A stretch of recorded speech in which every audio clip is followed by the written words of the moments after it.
नमस्कार दोस्तों। जैसा कि अभी आपने रिसेंटली आर्टिकल्स में पढ़ा होगा, यूएसए की इकोनॉमी को मूडीज़ ने डाउनग्रेड किया है। मूडीज़ एक अमेरिका की क्रेडिट रेटिंग एजेंसी है जो कि बहुत सारी कंट्रीज़ और कंपनीज़ को उनकी फाइनेंशियल कंडीशन के हिसाब से रेट करती है। मूडीज़ के स्केल में सी से लेके ट्रिपल ए तक की रेटिंग होती है। ट्रिपल ए हाईएस्ट रेटिंग होती है जो कि अभी तक अमेरिका के पास थी। सी जो होती है वो सबसे लोएस्ट रेटिंग होती है। सी का मतलब है कि उस कंट्री की आर्थिक स्थिति अच्छी नहीं है और वो दिए हुए लोन को वापस करने में या उसका ब्याज देने में डिफ़ॉल्ट कर सकती है। ट्रिपल ए रेटिंग जो होती है वो सबसे अच्छी रेटिंग मानी जाती है, यानी कि उस कंट्री की इकोनॉमिक कंडीशंस अच्छी हैं और उसको दिया हुआ कर्ज समय पे वापस दिया जा सकता है। आप इस रेटिंग को क्रेडिट स्कोर से समझ सकते हैं। जैसे जिसका क्रेडिट स्कोर सबसे ज़्यादा होगा, जितना ज़्यादा होगा उतना ही चांसेस हैं कि वो दिए हुए लोन को वापस लौटा सकता है। लेकिन जिसका क्रेडिट स्कोर सबसे कम होगा यानी कि कम होगा, तो उसके चांसेस काफ़ी कम है कि वो उस पैसे को वापस लौटाए।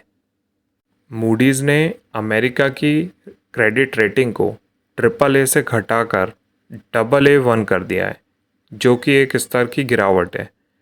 ये एक अमेरिका के लिए ऐतिहासिक क्षण है, क्योंकि मूडीज़ ने 1919 के बाद से अब तक किसी भी प्रकार की कटौती अमेरिका की रेटिंग में नहीं की थी। यानी कि 1919 से लेके 2025 तक अमेरिका ट्रिपल ए की रेटिंग एंजॉय करता आता था, लेकिन अब उसकी रेटिंग को डबल ए वन कर दिया है। ये रेटिंग कम करना बताता है कि अमेरिका की इकोनॉमिक कंडीशंस फेवरेबल नहीं है, यानी लॉन्ग टर्म में अमेरिका अपने डेट के ऊपर सर्विस प्रॉपरली नहीं कर पाएगा। और ये रेटिंग को कम करने के कुछ रीज़न्स हैं जिनके बेसिस पे ये रेटिंग को कम किया है। सबसे मेजर रीज़न जो है वो ये है कि अमेरिका का जो कर्जा है वो धीरे धीरे बढ़ता जा रहा है। अमेरिका का सार्वजनिक कर्ज जो आज की डेट में वो है 36 ट्रिलियन डॉलर्स, है ना, जो कि उसकी जीडीपी का 98% है। और ये जिस तरीके से अभी बढ़ रहा है, अगर ऐसे ही बढ़ता रहता है तो 2035 तक यानी 2035 तक यही कर्ज 134% हो जाएगा। ब्याज दरों में वृद्धि के कारण 2035 तक जो टोटल टैक्स कलेक्शन है अमेरिका का, उसका 30% सिर्फ लिए हुए कर्ज के ब्याज में जाएगा, जो कि एक सोचने वाली बात है। अमेरिका की अमेरिका की करंट इकोनॉमिक कंडीशन का कारण एक उनके पॉलिटिकल रीज़न भी है, क्योंकि डेमोक्रेट्स और रिपब्लिकन्स जो दो पार्टियां हैं वहाँ पर, उन दोनों के बीच में आपसी सहमति नहीं है रिफॉर्म्स लाने के लिए।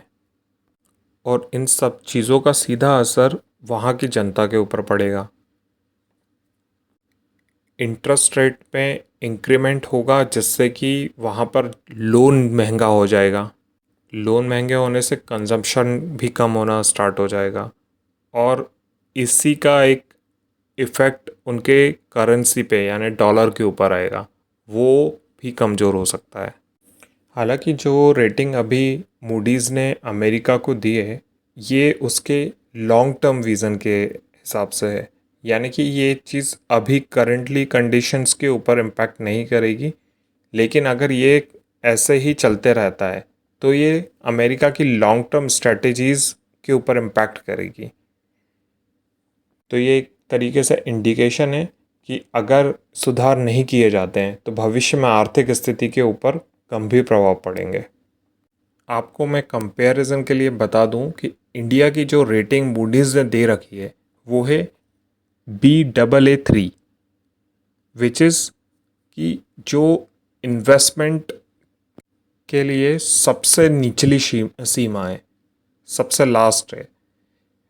ये दिखाता है कि भारत को ऋण चुकाने की क्षमता स्वीकार है, बट कुछ जो